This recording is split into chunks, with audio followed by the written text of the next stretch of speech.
자, 여러분 안녕하세요. 오늘 또 물리 수업 시작해 봅시다. 오늘은 두 단원 나갈게요. 오늘 페이지 수가 얼마 안 되더라고요. 그래서 전반사 내용 그리고 전자기파 이 두 가지에 대해서 한번 해보도록 하겠습니다. 그리고 오늘은 문제 따로 제시할 게 없는 것 같아요. 선생님이 찾아봤는데 지난 작년 기출문제 중에. 그래서 오늘은 내용이 쉽기도 하고 하니까 확인 문제는 따로 제시 안 할게요. 그러니까 영상을 한 40분 정도 녹화할 거니까 시간 내주세요. 조금 확보를 해주세요. 시간 확보 좀. 자, 지난 시간에 문제부터 풀어봅시다. 우리 파동에 관한 거였죠. 자, 일단 Q의 진동수. 자, P는 여기부터 여기까지고 Q는 여기부터 한 진동, 두 진동. 네, 파장이 두 개가 이렇게 표현이 돼 있죠. 자, 일단 주기부터 해볼까요? 주기.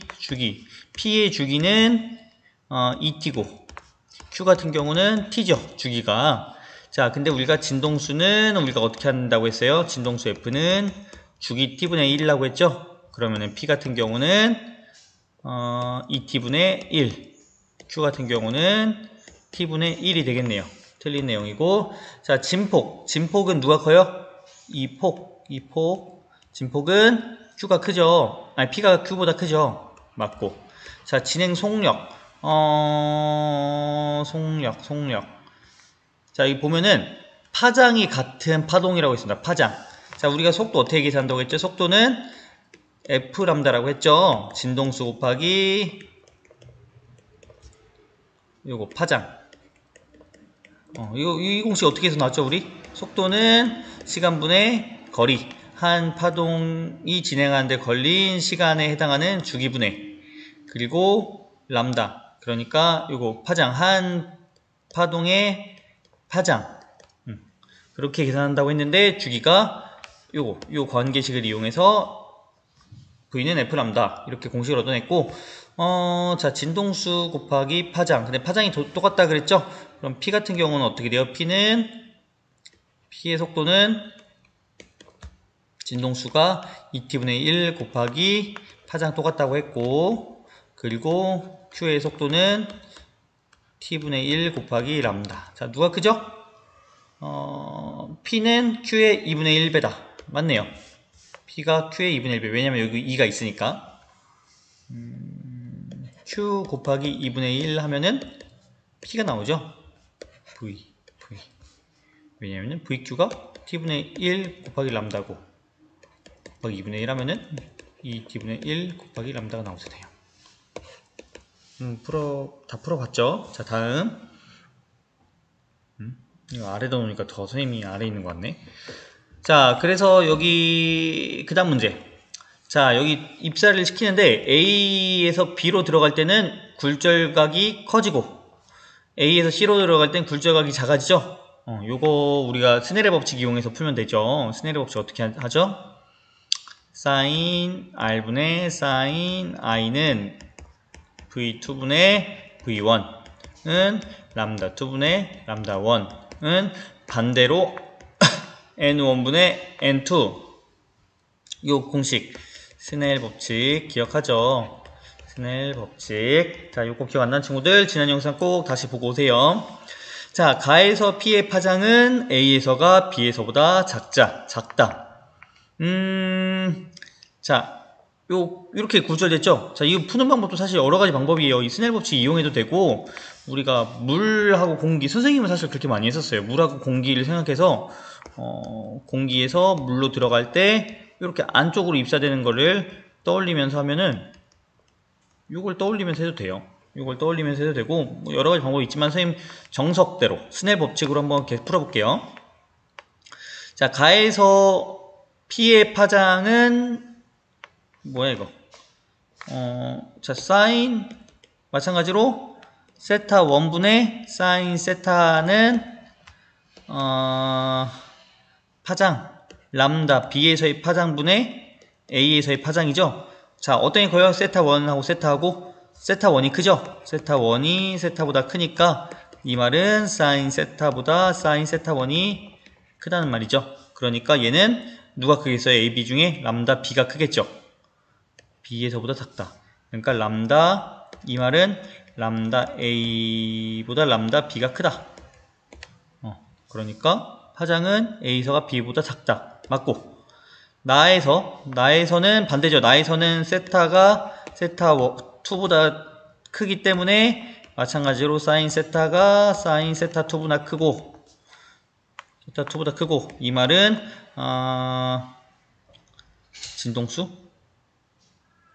진동수는 어때요? 진동수는 일정하죠? 매질 변해도. 당연히 틀리네. 자, P에서의 속력은 B에서가 C에서보다 크다. 자, 요거 속도 여기 누가 크죠? B가 A보다 크죠? 여기서 어떻게 했죠? A가 C보다 크죠? C보다 크죠? 자, 그러면 관계가 어떻게 돼요? B가 제일 크고, 그 다음 VA가 크고, 그 다음 VC가 크죠? 제일 작죠? B에서가 C에서보다 크네요. 기억, 티귿. 다 풀었죠? 자, 오늘 내용 들어가 봅시다. 오늘 스넬의 법칙을 이용하는 겁니다. 자, 그래서 여러분이 꼭 지난 시간 내용이 숙지가 되어 있어야지 아마 할 수 있을 것 같아요. 해봅시다. 자, 이번에 볼 거는 전반사라는 건데요. 자, 일단 이렇게 매질이 변하면요, 매질이 변하면 물에서 공기로 가거나 공기에서 물로 가거나 무조건 반사는 일어납니다. 무조건 반사는 일어나요. 여러분 그런 거 본 적 있을 거예요. 이렇게 물이 왜 빨간색이지? 자, 이렇게 물이 있고 뒤에 이렇게 산이 있다고 한번 떠올려 보세요. 이렇게 산이 있습니다. 자, 물이 이렇게 호수가 이렇게 있어요.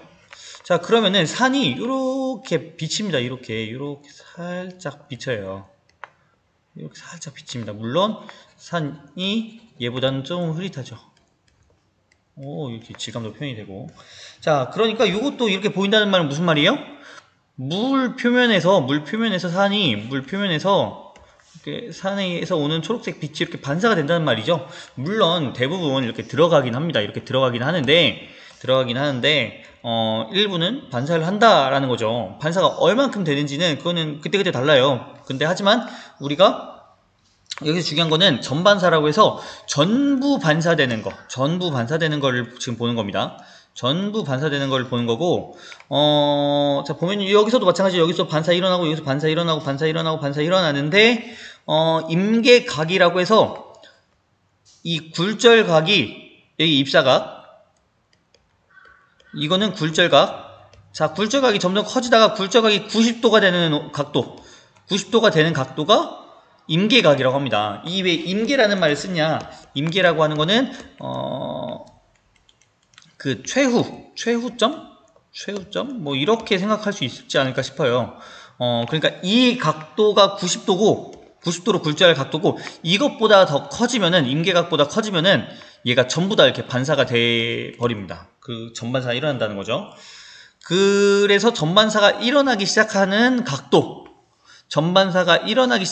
각도를 임계각이라고 한다라는 겁니다. 임계각이라고 한다. 전반사가 일어나기 시작하는 각도를 임계각이라고 한다. 그럼 전반사가 일어나기 시작하는 각도, 이 임계각은 어떻게 할 수 있을까요? 임계각은 어떻게 할 수 있냐? 자, 요 아래 공식을 이용하면 돼요. 자, 우리가 스넬 법칙에서 어떻게 했냐? 사인 R이라고 했죠. 굴절각. 사인 R분의 사인 I는 N2분의, 아니지, 반대죠. 이거는 N1분의 N2. 자, 그러니까 위에가 N1, N2. 우리 지난번에는 이렇게 I, R 이렇게 봤죠? 이번엔 반대예요. 이번에는 여기 아래에서 입사를 한 거잖아요. 아래에서. 그러니까 이 아래께 입사각이 되겠죠.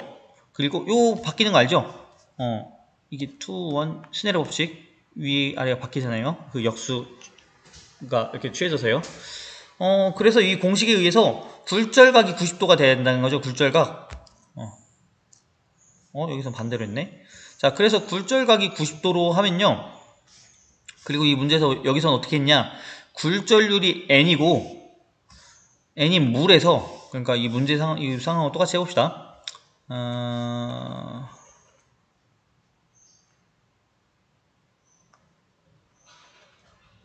이렇게 일단 해놓고, 자, 굴절률이 n인 물에서 굴절률이 1이래요. 1인 공기로. 물론 공기가 굴절률이 1은 아니죠. 지난 시간에 봤지만 1.0003인가 뭐 이 정도 되죠.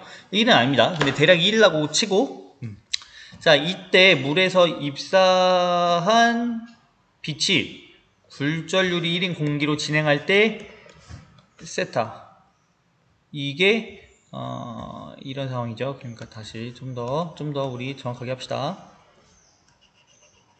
색깔 노란색으로 할게요. 노란색 안 보이나? 그러면 파란색으로 할게요. 자, 요렇게 각도 세타 C, 크리티컬의 약자겠죠. C는 이 임계각으로 들어갔을 때 굴절각이 90도다. 자, 그러면은 식이 어떻게 되냐?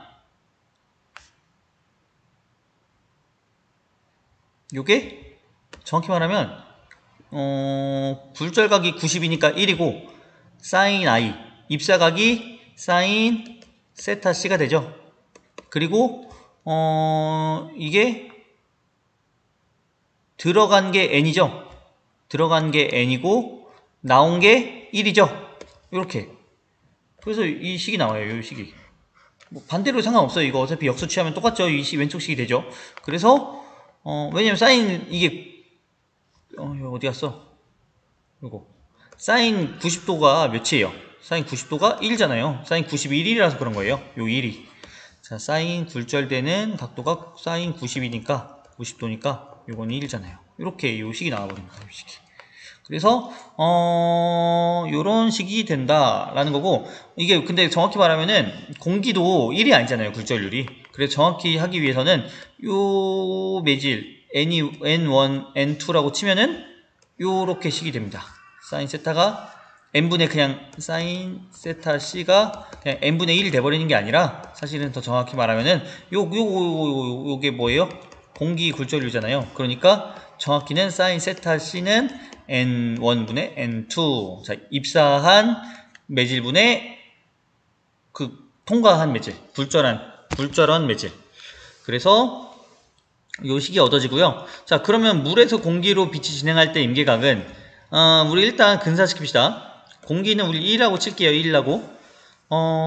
똑같아요. 사인 세타 C는 물 1.33분의 1이 된다는 거죠. 입사한 게 물이고 이렇게 되니까 그리고 요거 식 어떻게 하면 좋을까요? 1.33이면은 약으로 하지 말까? 정확히 할까요? 대략 합시다. 1.33은 약 3분의 4잖아요. 그쵸? 3분의 4니까 3분의 4분의 1 안에 거 밖에 거 곱해주면 4분의 3. 4분의 3이면 0.75죠. 약 0.75가 됩니다. 1.33분의 1이면 그러면은 계산기로 한번 계산해 봅시다. 참고로 여러분 공학용 계산기가 다 핸드폰마다 깔려 있어요. 이거 어떻게 계산하냐? 이거 여러분 처음 써볼 텐데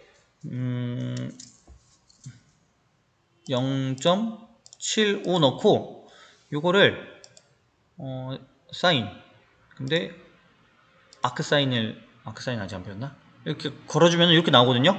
요게 값이에요. 48.59. 요게 몇이냐면은 세타 C는 48.59도가 된다는 거죠. 그러니까 무슨 말이냐면은 이게 물로 요 각도가 물에서 공기로 들어갈 때 48.5도가 되면은 48.5도가 되면 얘가 이렇게 진행한다는 거죠. 빛이 요 따라서 진행한다는 거죠. 48.5도가 되면은. 근데 이것보다 각도가 커지면 어떻게 된다고요? 한 51도가 됐다. 그럼 어떻게 돼요? 전부 반사돼 버린다고요.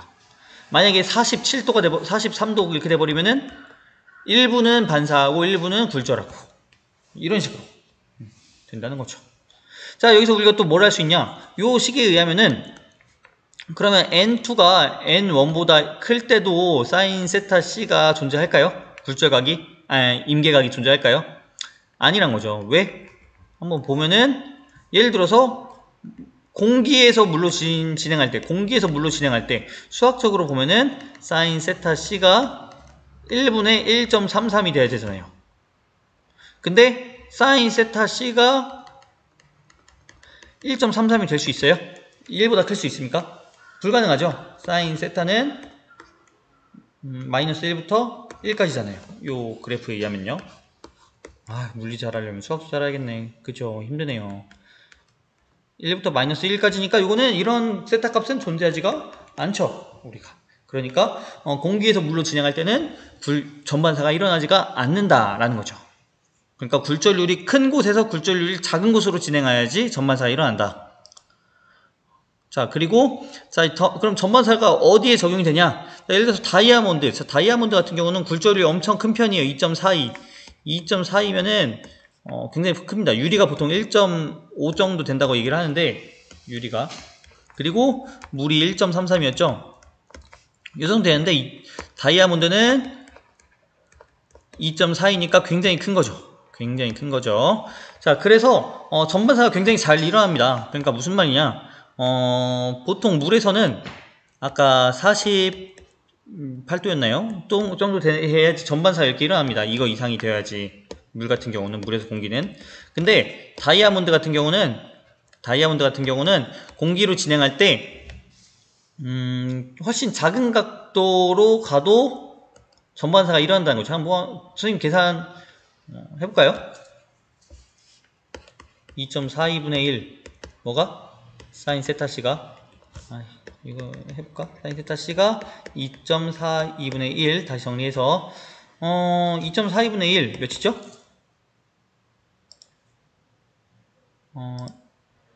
잠깐만 1 나누기 2.4 이걸 더 잘 다룰 수 있는데 선생님 그냥 이렇게 할게요.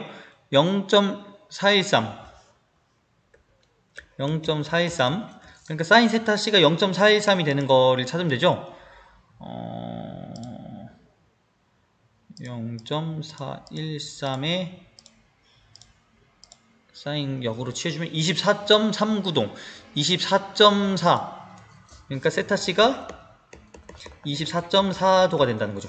그러니까 24.4도가 돼도 얘가 전반사가 일어난다는 거죠. 24.4도부터. 그러니까 한 30도여도 전반사가 일어난다는 거예요? 안 일어난다는 거예요?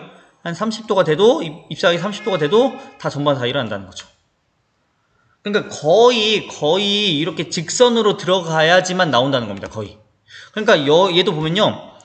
요런 느낌, 요런 각도, 요 정도 각도에서는 사실 거의 전반사가 일어나는데 거의 전반사가 일어난다는 거죠. 이 정도 각도에서는. 웬만한 건 다 전반사가 일어나서 빛이 들어가기는 쉬운데 전반사가 다 들어가겠죠. 빛이 무조건 다 들어가는데 이 안에 빛이 고여버리는 거죠. 안에.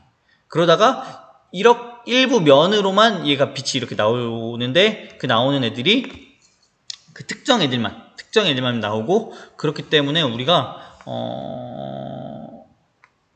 더 빛나는 것처럼 보인다는 거죠. 다이아몬드 같은 경우는.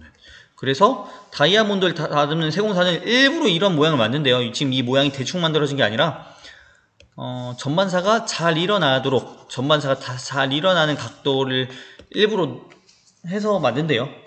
그게 세공사의 실력이라고 하더라고요. 자, 전반사에 또 보면은 물고기, 여기 지금 물고기 비쳐서 보이죠? 요거 왜 이렇게 보여요? 물고기가?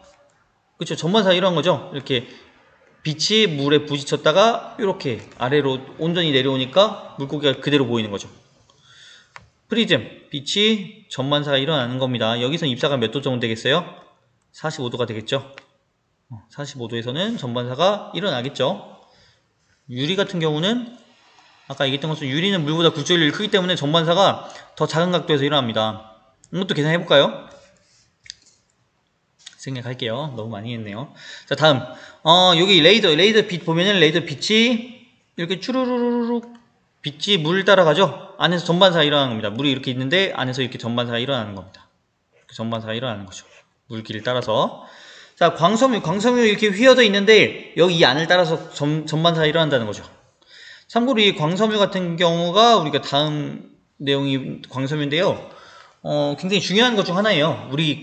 여러분 인터넷선 있잖아요. 인터넷선 지금 주변에 없네. 인터넷선이 그 안에 광섬유가 들어있는 겁니다. 인터넷선 여러분 잘라보면 알겠지만 섬유가 이렇게 들어있어요. 섬유가 되게 많이 들어있습니다.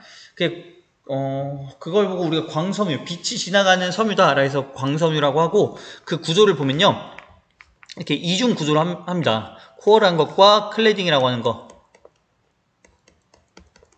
그리고 바깥은 그냥 코팅한 겁니다. 코팅. 여러분, 전기 통하면 안 되니까, 그 바깥은 그냥 그 고무 같은 걸로 코팅을 한 거죠.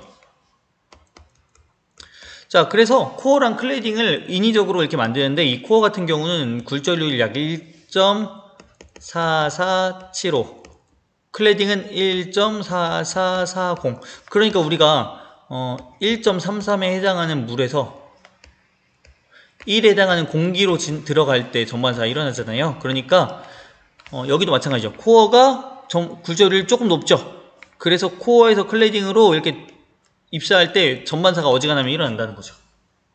전반사가 어지간하면 일어난다. 그래서 여러분 인터넷에서 이렇게 꺾는다고 해서 물론 이렇게 완전 구부리면 이게 끊어지지만 어느 정도 구부린다고 해서 얘네가 뭐 인터넷이 안 되거나 뭐 그러지가 않죠. 그 이유가 안에 전반사가 일어나서 정보를 전달한다는 거죠.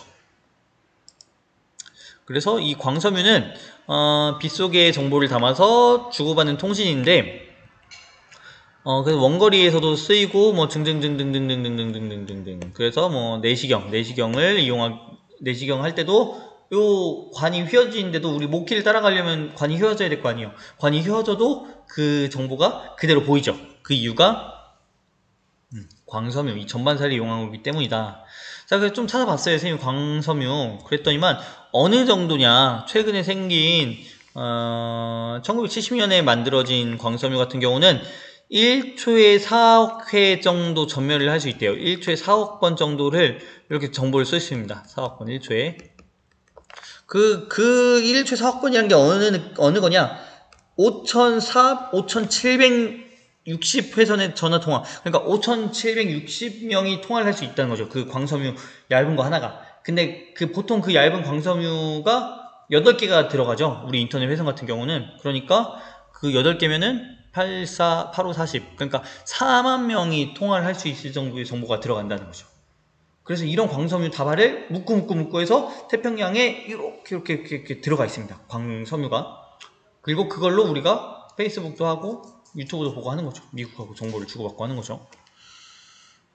그래서 이런 연구가 굉장히 많이 일어나고 있고 여기 아까 말했던 것 세계적으로 대서양과 태평양의 해저 케이블까지 광섬유로 지금 돼 있습니다. 돼 있고 안 돼 있나? 이게 자세한 내용 정확히 알고 있는 친구 좀 알려주세요.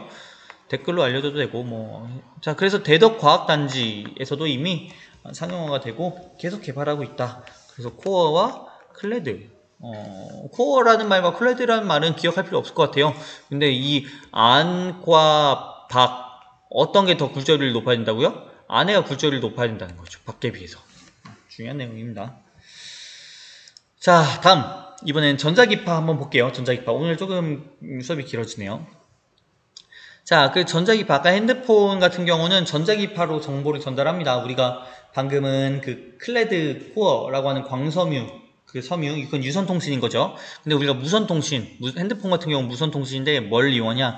전자기파를 이용한다는 거죠. 자, 근데 전자기파가 굉장히 종류가 다양해요. 요거는 우리가 여러분이 뭐 계산하고 그런 내용은 없고요. 그래서 그냥 교양 느낌으로 가볍게 우리 공부하면 될 것 같은데 자, 이거 과학자 이름도 기억할 필요 없습니다. 참고로 맥스웰이라는 굉장히 위대한 과학자예요. 그래서 뭐 맥스웰 사법칙, 맥스웰 같은 경우는 전자기학 사법칙을 완성해서 전자기학을 끝내버렸어요. 무슨 막 있어요. 근데 생략할게요. 막 이런 거 씁니다. 그래서 여러분 나중에 전기를 전공하거나 하면은 여러분이 굉장히 존경하게 될 수밖에 없는 그 맥스웰이라는 분이 계신데요. 전자기학을 전공 안 해도 물리랑 관련된 부분이면은 전부 다 이게 들어갈 수밖에 없어요. 전자기학 사법칙. 자, 어쨌든 이분이 그 존재를 예측했고, 헤르츠. 우리가 헤르츠. 드디어 이분 성함이 나왔네요. 헤르츠라고 하는 분이 실험으로 전자기파를 만들어내셨죠. 실험으로 만들어내셨고, 그걸 우리가 지금은 굉장히 쉽게 잘 쓰고 있죠. 자, 그래서 전자기파는 되게 다양합니다. 약 이 부분, 아주 미세한 부분만 우리가 가시광선이라고 해서 우리가 볼 수 있는 빛, 빨주노초 파남보, 빨간색부터 보라색까지 이 부분만 우리가 볼 수 있는 빛이에요. 어느 정도 어떤 영역이냐면 파장 380부터 750 나노미터.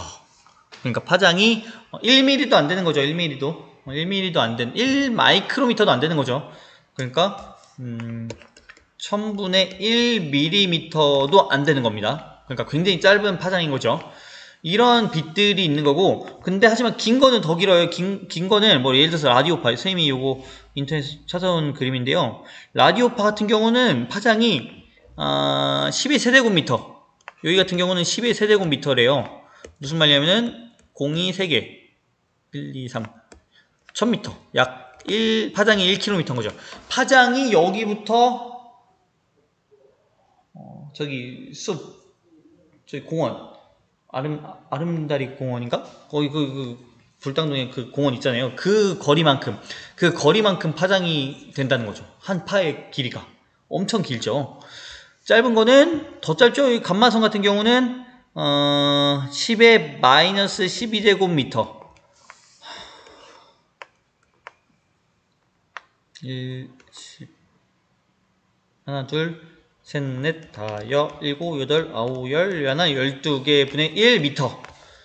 엄청 짧죠? 파장이 엄청 짧은 빛. 그러니까 얘네는, 그만큼 강력합니다. 강력하고, 그만큼 투과력이 좋죠.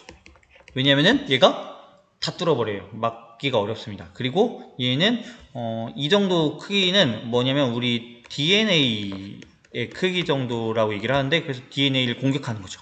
그래서 이 감마선이라고 하는 애가 방사선이죠, 방사선. 감마선이 우리 사람을 공격하는 거죠. 그리고 X선 같은 경우는 이 공인 2개가 없어지네요. 넷, 다, 여, 일곱, 여덟, 아홉, 열. 분의 1. 요게 감마선. 아니지. 미안합니다. X선. X선은 선생님 다리 다쳤는데 그때 카메라 찍었잖아요. 그때 엑스레이. 그 엑스레이 촬영이 요 X선입니다. 파장이 요 정도가 되다 보니까 얘도 마찬가지로 투과력이 높은 편이죠. 잘 뚫는 거죠. 그래서 이 얘네를 어떻게 활용하냐? 선생님은 사실 이렇게 보는 게 더 편하더라고요. 이걸로 보는 게 잘 안 보이나요? 인터넷 보면 많이 나오는데 한번 찾아보세요. 자, 우리가 보는 빛, 가시광선, 우리가 보는 빛이 가시광선이고, 빨주노초 파남보. 빨간색보다 파장이 더 긴 애들이 이 적외선은 어디 사용하죠? 그쵸, 열로 활용되죠. 열. 요거 좀 두껍다. 그래서 여러분 뭐였지?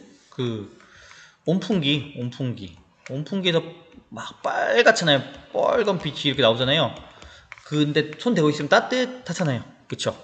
그게 적외선입니다. 적외선은 참고로 우리 피부 표면에 흡수돼 버려요. 우리 피부 표면에 흡수돼 버리고, 이 적외선은 우리 태닝할 때, 우리 피부를 까맣게 만들 때 이 적외선을 이용하기도 하죠. 그리고 적외선보다 더 파장이 긴 거, 얘네들은 우리 참고로 적외선보다 이쪽에 있는 애들은 위험하지 않습니다. 우리 몸에 아직까지는 위험하지 않다고 얘기를 합니다. 마이크로파, 우주 전파, 우주 연구할 때 쓰는 마이크로파, 그리고 라디오파, 라디오 우리 FM 100MHz 메가헤르츠 막 얘기하는데 AM 이런 말 쓰는 게 라디오 얘기하는 거죠. 라디오 좋아하는 친구들은 아마 알 텐데, 그 메가헤르츠라는 게 우리 맨날 얘기하는 진동수, 그 진동수를 얘기하는 겁니다. 참고로 왼쪽으로 갈수록 파장은 길어지지만 진동수는 커지죠. 여기로 갈수록 진동수가 커지고 여기로 갈수록 진동수가 작아집니다. 100MHz는 무슨 말이냐? 100 곱하기 메가면은 킬로, 메가 10만인가요? 10만 번 진동한다는 거죠. 1초에. 그러니까 1000만 번이네요. 1000만 번 진동하는 거죠. 1초에 1000만 번 진동하는 게 라디오파. 좋습니다. 파장은 그만큼 길죠. 파장은 거의 12세제곱이니까 우리 1km. 자, 그래서 이 교과서에 나온 거 봅시다. 전자집합을 어떻게 활용하냐. 자, 감마선은 아까 말했던 것처럼 파장이 짧고 에너지가 크다. 그렇기 때문에 감마선은 노출되면 굉장히 위험하다. 하지만 이를 어디 이용하냐? 방사선 치료를 통해서 암세포를 제거한다. 암치료에 활용한다는 거죠. 자, 그 다음 파장이 짧은 건 선생님이 아까 안 했구나. 파장이 긴 것만 하고 다시 그 파장이 짧은 애들은 지금 하면서 하면 되겠다. 왔다 갔다 하네요. 자, 그 다음에 우리 자외선, 말 그대로 보라색 바깥에 있는 녀석, 그러니까 보라색보다 파장이 더 짧은 거죠. 파장이 짧은 애들입니다. 얘는 마찬가지로 투과력이 높고 피부가 타는 건 자외선 때문이다. 그래서 자외선은 에너지가 높고 그래서 세균을 죽일 수가 있다. 살균기에 이용된다. 그리고 일상생활에 사용하는 형광등에서도 자외선이 이용된다. 형광등에도 자외선이 있죠. 그래서 실내에서도 선크림 발라야 된다고 하는 게 이 형광등에서 나온 자외선 때문에 그렇다라는 얘기도 있습니다. 그리고 태양에서 오는 자외선 중에 일부는 투과력이 너무 높아서 우리 벽을 뚫고 들어오는 자외선도 있어요. 태양에서 오는 것 중에 당연히 구름을 뚫고 들어오는 자외선도 있고요. 그래서 이런 자외선을 막기 위해서 뭘 이용한다고요? 자외선 차단제, 선크림을 사용한다고요. 자, 그 다음 라디오파를 이용해서 방송을 수신하고, X선 같은 경우는 자외선보다 파장이 더 짧아서 더 투과력이 좋다는 거죠. 그래서 우리 살을 투과하고 대신 뼈를 투과하지 않는, 그래서 뼈가 막혀서 이렇게 뼈가 보이죠. 얘는 투과한 거고 얘는 투과를 못한 거죠. 그러니까 뼈를 볼 수 있는 거죠. 우리가 밖에서 쉽게 볼 수 있는 거죠. X선, 암치료, 감마선, 마이크로파를 이용해서 전자레인지, 전자레인지 데우면은 물 분자를 진동시켜서, 선생님 할 말이 굉장히 많은데 좀 짧게 하겠습니다. 자, 그 다음 이쪽에는 파장이 긴 녀석들, 파장이 기니까 투과력이 약하죠. 자, 가시광선 이거 수치 안 해도 됩니다. 외울 필요는 없습니다. 근데 그런가 보다 하면 되죠. 이 정도는. 자, 그래서 햇빛을 투과시키면 빨간색부터 보라색까지 연속적인 스펙트럼이 나타난다. 가시광선 말 그대로 가능하다는 거죠. 뭐가? 보는 것이 가능한 광선.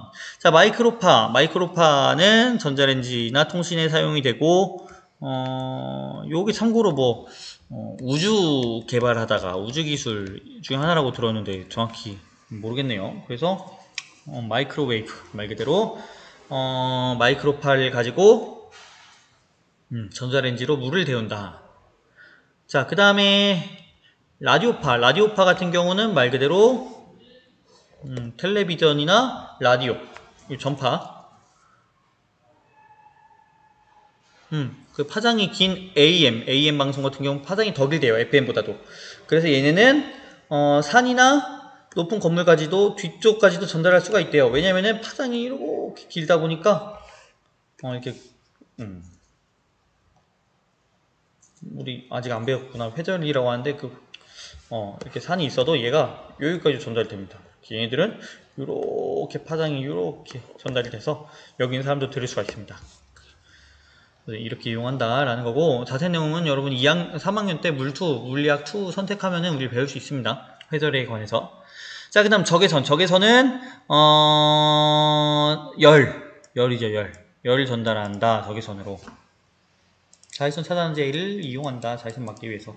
공항에서 그리고 지금 적외선을 많이 이용하는 게 열을 갖고 있는 물체는 다 적외선을 내뿜어요. 우리 몸도 지금 적외선을 내보내고 있습니다. 여러분 선생님 몸에서 빛이 나오는 게 보이나요?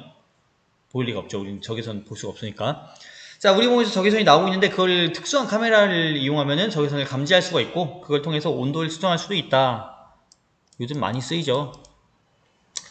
생각보다 짧아졌네요, 수업이. 자, 오늘 내용은 여기까지고요. 여러분 교과서 꼭 꼼꼼하게 읽어보세요. 한 10쪽 정도 되나요, 오늘 분량이.